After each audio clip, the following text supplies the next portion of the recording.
Good afternoon, December 17th, 2024. Short workshop RC tip video from the KPK RC Warbird workshop. Today I'm going to talk about making your own custom length threaded on each end 440 and 256 push rod.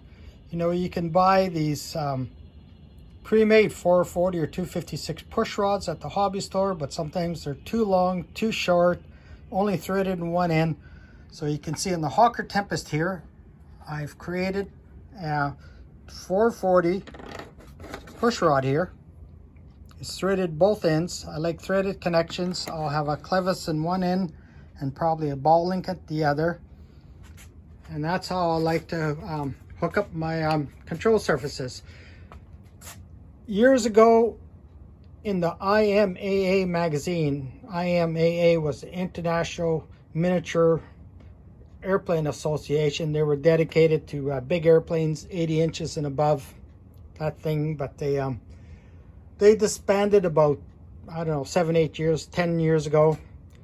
There was a company had an advertisement called RODCHUCK, and they had a steel cylinder, a hollow steel cylinder that your dies would fit into, and you would hand thread your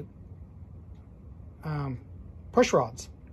Anyway, that company's out of business, but I borrowed their idea.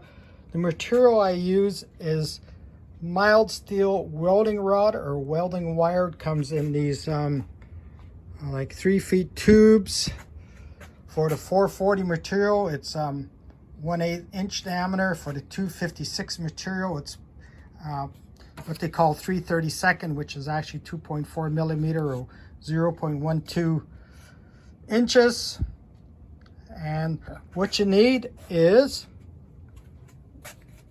these dies. My 440 die is on the vise here. I'll show you in a minute. So what I have is a 256 die and a 356 die for making 256 push rods.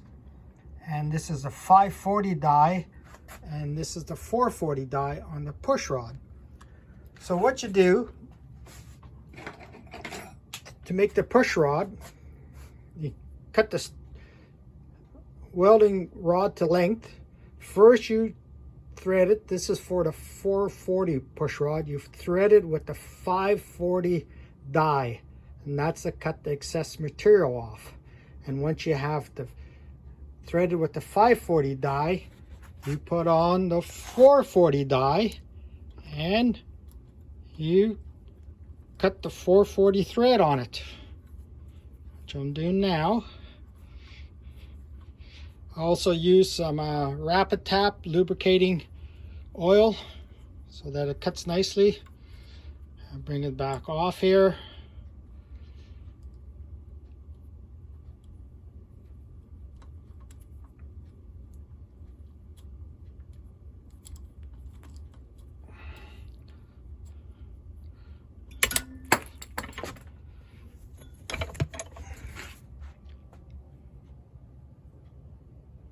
And there you have a 440 rod.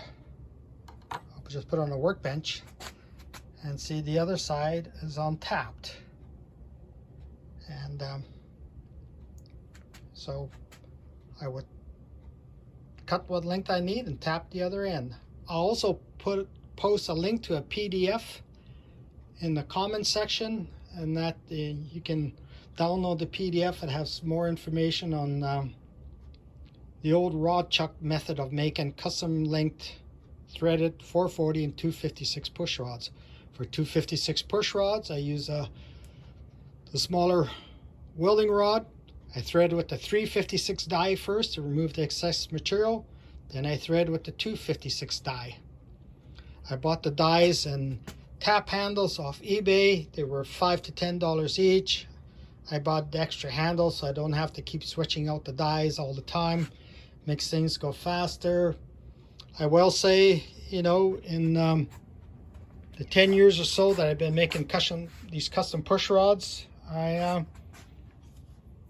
haven't had one break yet.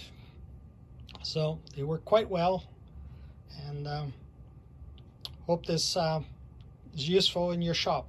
Cheers.